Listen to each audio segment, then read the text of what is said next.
atiende a la voz de mi clamor, mi Rey, sí, mi Dios, porque solo a ti oraré.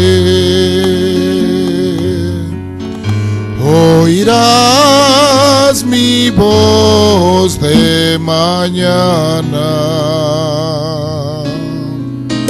oh Dios de mañana, me presentaré ante ti, esperaré. Aleluya, gracias.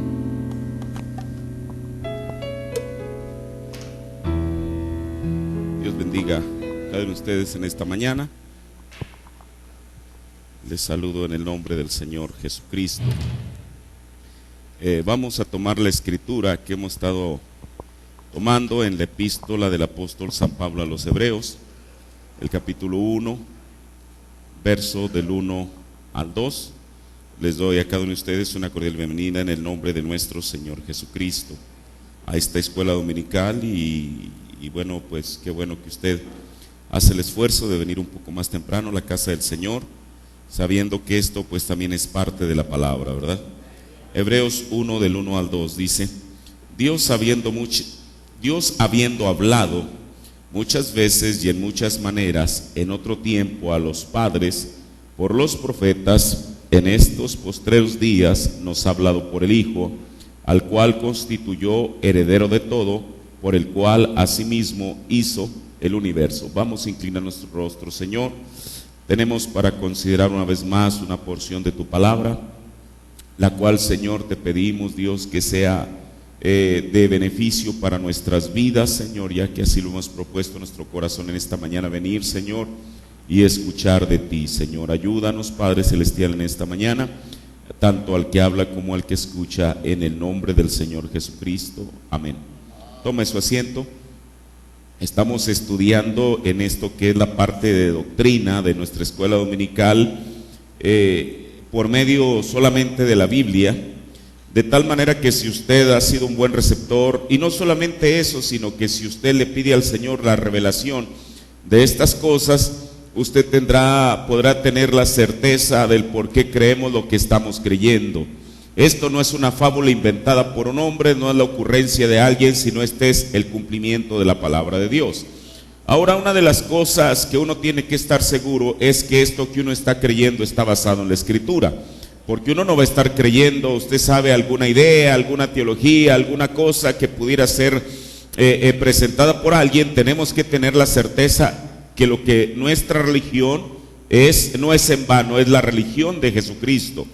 Ahora, hemos estado viendo, usted sabe, bueno, tantas cosas a través de la Biblia. La primera aparición de Elías, del primer Elías, viéndolo en la Escritura, el segundo Elías, el cual fue, o más bien, el segundo Elías, si le pudiéramos llamar de esa manera, el cual fue Eliseo, con el espíritu de Elías. Y luego aquí estamos comenzando con el ministerio del tercer Elías, el cual fue Juan el Bautista, porque recuerde usted que el ángel le dijo a Elizabeth que Juan iría en el espíritu y en el poder de Elías. Ahora, desde luego, cada vez que un mensajero aparece en la escena, eso causa, digamos, algo entre la gente, no porque el mensajero en sí mismo esté dispuesto a ser controversial, pero siempre causa algo entre la gente que lo escucha, aquellos que lo ven, y principalmente Juan, porque él venía hablando no en términos teológicos como la gente estaba acostumbrada a escuchar, sino que él venía porque él había salido del seminario en el cual Dios lo había puesto, el cual era el desierto. Él no estaba ni con los fariseos, ni con los saduceos, ni con los herodianos, sino que él vino de un recurso completamente distinto. Ahora, la vez pasada veíamos que cuando él apareció, digamos lo que es llamada la crema innata de la clerecía en Jerusalén, enviaron a unos emisarios para preguntarle quién era él. Y él, siendo veraz, mire, y aquí hay una cosa importante: Juan sabía realmente quién era él. cuando él sabía quién era él no tenía por qué estar tomando el lugar de alguien más. Él sabía para qué propósito Dios lo había enviado. Y sobre todo, él encontró su lugar en la Escritura, que eso es lo más importante. Ahora veíamos cómo es que dice la Biblia que él mismo se identificó, y no porque quisiera usurpar un lugar, sino por él, por revelación, sabía que ese era el lugar que le correspondía en las Escrituras. Cuando le preguntaron: oye Juan, ¿eres tú el Mesías? Desde luego que no. ¿Cómo pudiera él tomar el lugar del Mesías? Él dijo: yo no soy. ¿Eres tú el profeta, aquel del cual habló Deuteronomio 18:15, refiriéndose también al Mesías? Dijo: no, Señor, tampoco yo soy. ¿Eres tú el Elías de Malaquías 4:5? Él sabía que no eres Elías. Bueno, Juan, entonces, ¿quién eres? Y él encontró su lugar en lo que dice la Escritura, porque la Biblia hablaba de una voz. Pero esa voz, escuche, como cuando Juan en el libro de Apocalipsis dice que él escuchó una voz como de trompeta, así dice en Apocalipsis 1:1.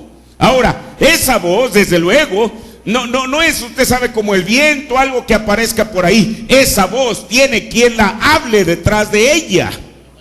Cuando la Biblia dice en Apocalipsis 17, pero en los días de la voz, no es que sea una voz que sea llevada por el viento y que aparezca por ahí a ver quién la escucha. Esa voz tiene que tener alguien detrás de él quien la hable, detrás de ella. Cuando Juan habla de la voz, yo soy la voz, él se identificó en las Escrituras. Pero ya veíamos cómo es que la Biblia dice eso. Juan no lo dijo, porque quizá para la gente no lo hubiera entendido a cabalidad. Pero él, cuando la Biblia dice que todo valle sería alzado y todo monte sería bajado, ya vimos el cumplimiento cuando dice la Biblia que aquella gente, se lo voy a volver a leer en Lucas 7:29, y todo el pueblo oyéndole, porque cada vez que una persona escucha el Evangelio de Jesucristo es responsable por ello. Y no podemos permanecer neutrales. Yo le diga: bueno, pues yo ni con una cosa ni con otra. No, Señor. La Biblia dice que todo el pueblo oyéndole, los publicanos, o sea, la gente que era para la óptica de mucha gente, los publicanos eran lo más despreciado. Y esa es una de las cosas que después le reprocharon a Jesús, que porque su congregación estaba compuesta de ese tipo de gente, cuando a lo mejor los primeros que deberían estar al frente serían los dignatarios, usted sabe, la gente más importante, la crema innata de la sociedad, entre comillas. Pero para ellos vino el Evangelio, para nosotros vino el Evangelio. Por eso la Biblia dice que el Evangelio es predicado a los pobres, y al menos yo me identifico en esa parte de la Escritura. Ahora, y todo el pueblo oyéndole, y los publicanos justificaron a Dios. ¿Quiénes lo hicieron? Los publicanos. Y se bautizaron con el bautismo de Juan, o sea, aceptaron a Juan como lo que era el mensajero, el ángel del pacto. Ahora, más los fariseos y los sabios de la ley. Escuchen, los fariseos, la crema innata, aquellos que, bueno, hermano, la Biblia dice sabios de la ley, es verdad, pero el conocimiento que ellos tenían era intelectual solamente. Por eso, usted sabe, las denominaciones se empeñan, y yo no digo que esté mal, la gente lo único que sabe es recitar versículos de memoria, pero no saben el contenido de la Escritura. Y para mucha gente es eso: oh hermano, ya soy muy espiritual porque ya me sé de cabo a rabo el Salmo 119. ¿Y eso qué? ¿De qué le serviría a una persona conocer de memoria la Escritura si no tiene la revelación de ella? Porque al fin y al cabo la revelación es lo que le da vida a la Escritura. Mas los fariseos y los sabios de la ley desecharon el consejo de Dios contra sí mismos, no siendo bautizados de él. O sea, unos tomaron una decisión y otros otra. ¿Por qué? Ellos no lo sabían, pero había una escritura que hablaba de ambos. Una decía que los montes, esto es maravilloso, hermano. Una escritura decía que los valles, o sea, los publicanos. Cuando un publicano podía haber pasado por su mente que él estaba, que su actitud hacia la palabra de Dios estaba escrita allí, pero Dios lo vio con anticipación. Él dijo: los montes, o sea, los publicanos, la gente que era más baja a la vista de ellos, fueron levantados porque fueron aquellos que justificaron a Dios y se bautizaron en el bautismo de Juan. Por otro lado, los fariseos y los sabios de la ley eran aquellos montes que tuvieron que ser bajados cuando dice la Biblia que desecharon el consejo contra sí mismos, no siendo bautizados en el bautismo de él, o sea, de Juan. Ahora, Juan primero le respondió que él no era el Cristo, es decir, el Mesías. Toda la esperanza de Israel estaba cifrada en algo, en una promesa que ellos sabían, porque conocían la ley. Ellos sabían que conocían la palabra de Dios. Ellos sabían que algún día el Mesías había de venir. Y mire, ellos tenían su propia concepción, su propia idea de a qué habría de venir el Mesías. Ahora, cuando Jesús en Lucas 4 dice que él había venido a dar libertad a los cautivos, sin duda alguna en el tiempo de Juan había mucha gente cautiva por el gobierno romano, es decir, en las cárceles había mucha gente en esa condición. Ellos pensaban en el Mesías como un gran general que habría de poner las cosas en orden y quitarles el yugo de los romanos. Incluso los discípulos de Jesús, después de 3 años y medio de haber andado con él, tenían la misma idea. Porque en Hechos 1 dice la Biblia que ellos le dijeron: Señor, restaurarás. ¿Qué restaurar? Regresar a su condición original. ¿Restaurarás el reino de Israel en este tiempo? Jesús no les tenía que dar una larga explicación, los mandó a lo que necesitaban, que era recibir el Espíritu Santo. Ahora, aunque la gente, y Lucas es el único que menciona esto, cuando ellos vieron a Juan, no todos desde luego, porque para muchos de ellos era un hombre salvaje, era un hombre que no hablaba en los términos apropiados, no venía vestido correctamente. Pero quiero decirle algo: cada vez que Dios, que sea Dios, manda un mensajero, es porque Él no está dando golpes al viento. Él sabe que habrá alguien que lo va a recibir. Antes que lo envíe, Él ya conoce quién lo va a recibir, porque Él conoce todas las cosas. Entonces dice la Biblia en Lucas 3:15, como el pueblo estaba en expectativa, preguntándose en sus corazones si acaso Juan sería el Cristo. Mire, esta escritura tiene un gran peso, porque esto que nos muestra que Juan, el precursor de la venida de Cristo, sería confundido con el Mesías. Ahora, la Biblia dice que ellos en sus corazones solamente estaban viendo a un hombre distinto, trayendo un mensaje distinto. Y hermano, la manera en que él vistiera, eso pasa a segundo término. Pero aquel mensaje que Juan estaba trayendo era un mensaje que llegaba al corazón de la gente, de los predestinados. Y entonces la Biblia dice que como el pueblo estaba en expectativa. ¿Qué es estar en expectativa? Es estar casi boquiabierto. ¿Qué cosa es lo que va a decir este hombre? Pero mientras estaban en esa condición, la Biblia dice que ellos se preguntaban, todos ellos se preguntaban en sus corazones si acaso Juan era el Cristo. Juan ya les había dicho a los dignatarios de Jerusalén que él no era el Cristo.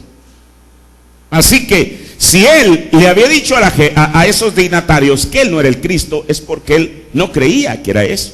Miren, por ejemplo, la Biblia nos dice que cuando Juan, el que escribió el libro de Apocalipsis, estuvo en Patmos, después de que él vio la gran revelación que el Señor le mostró, pero Dios se la mostró a través de un ángel, o sea, a través de un mensajero. Eso es con lo que comienza Apocalipsis 1:1. La revelación de Jesucristo que Dios le dio enviándola a Juan a través de su ángel. Así dice la Biblia. Cuando Juan, siendo judío, él vio a aquel hombre mostrarle aquellas cosas, él no solamente pensó que ese podría ser Jesucristo, sino que dice la Biblia en Apocalipsis 19:10, y yo me eché a sus pies para adorarle. Mire, yo creo que es algo inerte, que está dentro, no inerte, es algo inherente, es algo que va junto con el ser humano. ¿A quién no le gusta que digan una cosa buena de él? Pero hay gente que va más arriba de ello, hay gente que literalmente quiere ser adorada. Hoy en día en el mundo ha aparecido mucha gente que dicen que ellos son, mire, apenas hace unos días apareció un individuo, un sudamericano, que él decía que era Jesucristo hecho carne. El hombre murió en una desgracia, y no le voy a decir en qué condición. ¿Sabe usted por qué? Porque Dios no puede ser burlado. Entonces Juan, no Juan el Bautista, sino Juan, los dos se llamaban Juan para variar. ¿Y sabe usted lo que quiere decir Juan? Juan quiere decir don de Dios. Entonces, Juan sabía quién era, el ángel sabía quién era él. Así que él no iba a permitir ser adorado, porque él sabía quién era. Cuando la persona no sabe quién es, entonces es otra cosa distinta. Por eso usted tiene que saber quién es, a qué Dios lo ha llamado. Y como hemos dicho, usted tiene que encontrar su lugar en la Escritura. Y eso es por revelación. Eso es porque le diga, hermano, yo creo que usted es un genuino hijo de Dios. O usted, hermano, ¿eso de qué le sirve a la persona? Cuando dice la Biblia que ¿quién conoce al hombre sino el espíritu que está en el hombre? Usted y solamente usted tiene que saber su lugar en la Escritura. Ahora, este ángel sabía, por eso él inmediatamente dijo, y él me dijo, mira que no lo hagas. Yo soy siervo contigo, Juan, y que con tus hermanos que tienen el testimonio de Jesús, pero solamente hay alguien a quien tienes que adorar y es a Dios. Porque el testimonio de Jesús es el espíritu de la profecía. Bueno, parecía que Juan no acababa de aprender la lección. Porque después de que él ve, sigue el ángel, le sigue revelando, le muestra la nueva Jerusalén y toda su belleza y su esplendor. En Apocalipsis 22:8, el mismo Juan, ante el mismo mensajero, dijo, yo Juan soy el que he oído estas cosas, he oído y visto estas cosas. Y después que hube oído y visto, me postré para adorar delante de los pies del ángel. Ahora, este mensajero ya le había dicho que él no era Dios, que él no tenía por qué ser adorado, porque de otra manera lo hubiera hecho un anticristo. Me postré para adorar delante de los pies del ángel que me mostraba estas cosas. Y él me dijo, el ángel, el mismo ángel diciendo la misma cosa, mira, que no lo hagas, que yo soy contigo. Pero aquí, este hombre le revela algo más a Juan que no le reveló la primera vez. Le dice, y yo soy consiervo contigo. ¿Qué es un consiervo? Es alguien del mismo oficio. Yo soy siervo contigo y con tus hermanos. Aquí le revela algo más. Mira, Juan, yo soy un profeta, y con los que guardan las palabras de este libro. Y le vuelve a repetir lo mismo, adora a Dios, porque Dios es el único que merece nuestra adoración. Ahora mire, la siguiente pregunta que le hacen a Juan es que si él era Elías. Mire, para mucha gente esta porción de la palabra resulta un poco confusa, pero si uno la estudia de acuerdo a la Biblia, despeja toda duda. ¿Por qué Elías? Es muy probable que ellos no supieran que a Zacarías el ángel le había dicho que Juan iría delante del Mesías con el espíritu de Elías. Porque Juan, aunque era un sacerdote, quizá él no anduvo publicando eso para tratar de traer algún crédito sobre aquel bebé. Mire, esa es la cosa importante. Cuando es de Dios, uno no tiene que andarse publicitando ni andarlo publicando. Es verdad. Así que yo no creo que Juan tuvo que andar diciendo, o Zacarías, miren hermanos, este niño prodigio que tengo en mis manos no vino de una manera natural, sino sobrenatural, porque mi esposa y yo éramos ancianos, no habría manera que tuviéramos un bebé, pero un ángel de la gloria vino. Es más, el nombre que tiene Juan ni siquiera se lo di yo, fue el ángel quien lo escogió. Es más, el ángel me dijo que él iría con virtud y poder delante del Mesías. Quizá Juan no dijo eso, pero ellos, ¿por qué relacionaban a Juan con Elías? Porque ellos, siendo plenos conocedores de la ley, había una escritura que hablaba de una venida de Elías, y es una escritura que todos conocemos y la hemos citado de memoria, Malaquías 4:5. He aquí yo os envío. Mire, para mí esto es maravilloso, y yo nunca haré demasiado, pensaré que estoy haciendo demasiado énfasis en eso, porque eso me involucra a mí. Espero que a usted también. He aquí yo os envío. No dice la Biblia yo envío a ver quién lo recibe, a ver quién se compadece, a ver quién simpatiza con él. Pero cuando él dice, he aquí yo os envío, es porque Dios desde antes de la fundación del mundo sabía que yo no sé usted qué pueda decir, sabía que yo algún día vendría su evangelio y ese Elías iba a ser enviado a mí. Yo no sé si usted puede decir lo mismo. Por eso el Señor dijo, he aquí yo les envío a ustedes. Por eso yo no espero que las grandes organizaciones lo reciban, ni espero que los grandes dignatarios del mundo lo reciban, pero va a haber un pueblo. Porque a los que antes conoció, hermano, eso es maravilloso, a los que antes conoció, a ellos y solamente a ellos les dijo, yo les envío a ustedes. La demás gente no lo va a recibir, pero hay un pueblo que lo va a recibir. No que manufactura, que lo va a recibir y que después de un tiempo se está regresando al mismo lodo de donde salió. Alguien que permanecerá de principio a fin en esta carrera, como dijo Pablo. Así que, he aquí yo os envío al profeta Elías, antes que venga el día de Jehová grande y terrible. Cuando le preguntaron, ¿eres tú ese Elías? Él dijo, no. Aunque él mismo era Elías. ¿Es verdad? Pero él sabía, hermano, él sabía el tiempo y la sazón que a él le había tocado cumplir. Hermano, esto es maravilloso. No porque lo diga yo, es maravilloso porque lo dice la Biblia. Ahora, también Juan negó ser el profeta de Deuteronomio 18:15. Aquí dice, de en medio de vuestros hermanos, el Señor va a levantar un profeta como yo. Ese profeta. Ahora mire, hay cosas desde luego que uno tiene que explicar, que una escritura tiene múltiples cumplimientos, pero el primer cumplimiento era con Jesús. Por eso yo les voy a levantar un profeta. Por eso ya vimos la señal. Aunque Jesús de Nazaret no era un hombre cualquiera, no era un hombre común, él era Dios mismo hecho carne, era el Mesías. Pero la gente lo tenía que reconocer por una señal. Porque la Biblia dice que antes de él ya se habían levantado otros personajes diciendo que ellos eran. Pero ¿qué pasó? Ellos murieron, y si no fuera porque la Biblia lo dice, nosotros en esta mañana no hubiéramos sabido que existieron. Pero el legado de Jesús perdura hasta nuestros días y perdurará por la eternidad. Ahora, entonces, ¿a qué Elías se refirió el ángel cuando le dijo que él iría con virtud y poder de Elías? Ahora la pregunta es, ¿Juan era o no Elías? Jesús mismo dijo que Juan sí era Elías. Mire, estas escrituras son importantes. En San Mateo, el capítulo 11, el verso 13 y 14, la Biblia dice, y esta es la escritura favorita de las personas que no quieren creer que Dios envió un profeta, porque todos los profetas y la ley profetizaron hasta Juan, y yo digo amén a eso, y lo creo. Todos los profetas y la ley hasta Juan profetizaron, los profetas y la ley.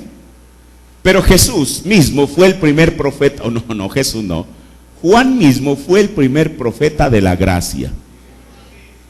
¿Lo cree? Eso es lo que dice la Biblia.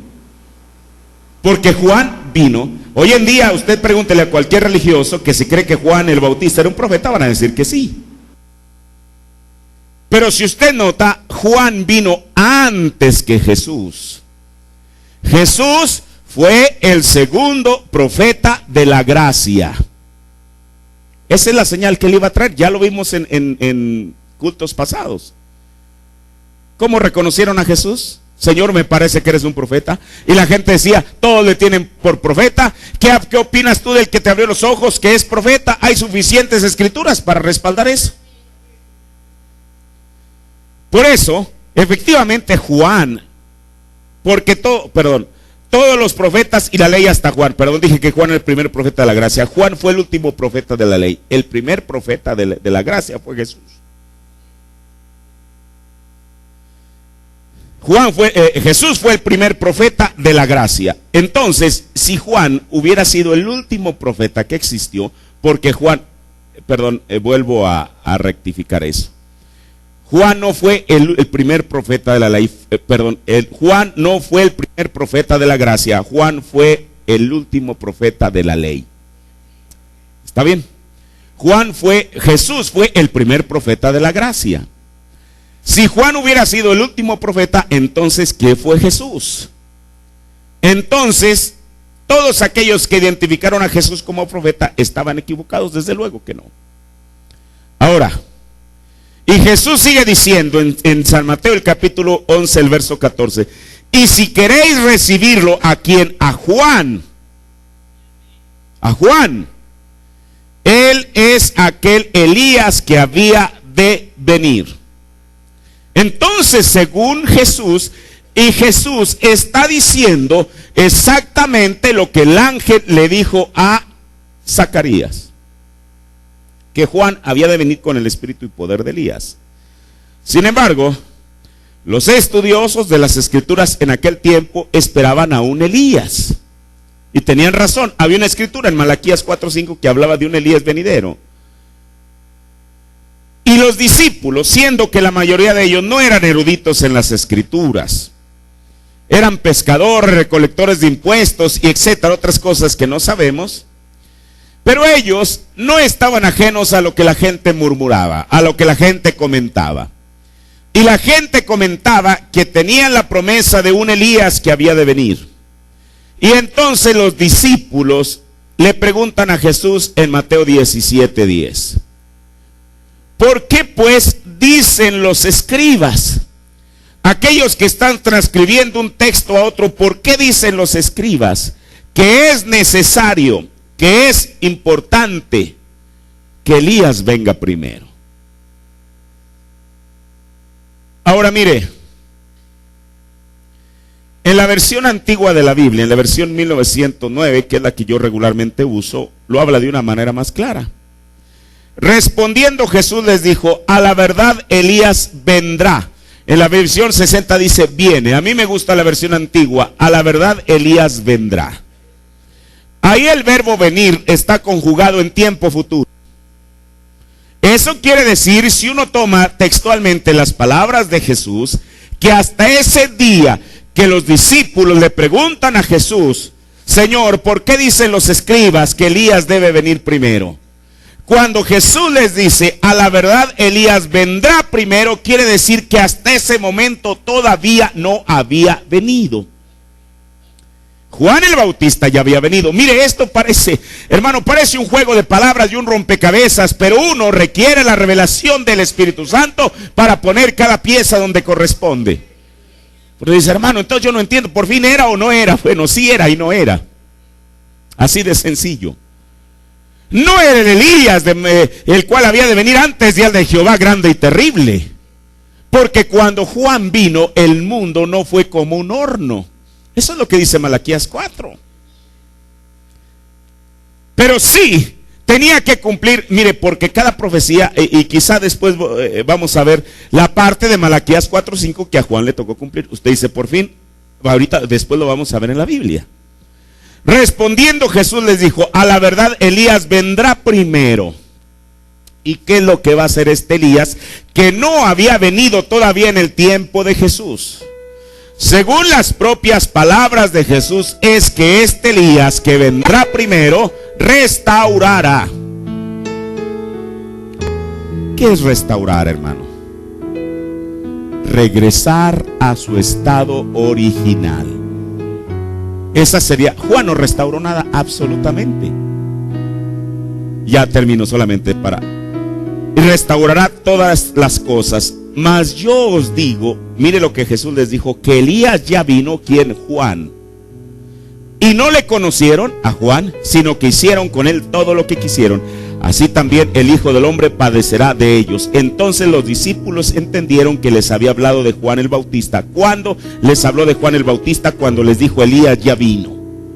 Pero el Elías venidero, el Elías futuro, Dios lo tenía reservado para antes del día de Jehová grande y terrible, que es exactamente el tiempo que a nosotros, el tiempo glorioso, con razón digo el profeta, para el creyente es un tiempo glorioso que a nosotros nos ha tocado vivir. Puestos de pie, Señor, Te agradecemos, mi Dios, esta pequeña porción de tu palabra. Yo te ruego, Padre Celestial, que tú, Señor Jesús, abra nuestro entendimiento, Señor, que la podamos comprender, creer primeramente, Señor, porque aun cuando no la entendamos, si la creamos y tenemos la actitud mental correcta, Señor Jesús, tú vendrás, Señor, y nos revelarás la palabra. El canal de la revelación, Señor, será limpiado, quitará todo obstáculo, Padre Celestial, y entonces sabremos, Señor Jesús, el plan y el momento que nos ha tocado a nosotros vivir y para que fuimos llamados. Gracias, Señor, por tu palabra, en el nombre de Jesucristo. Amén. Tome su asiento.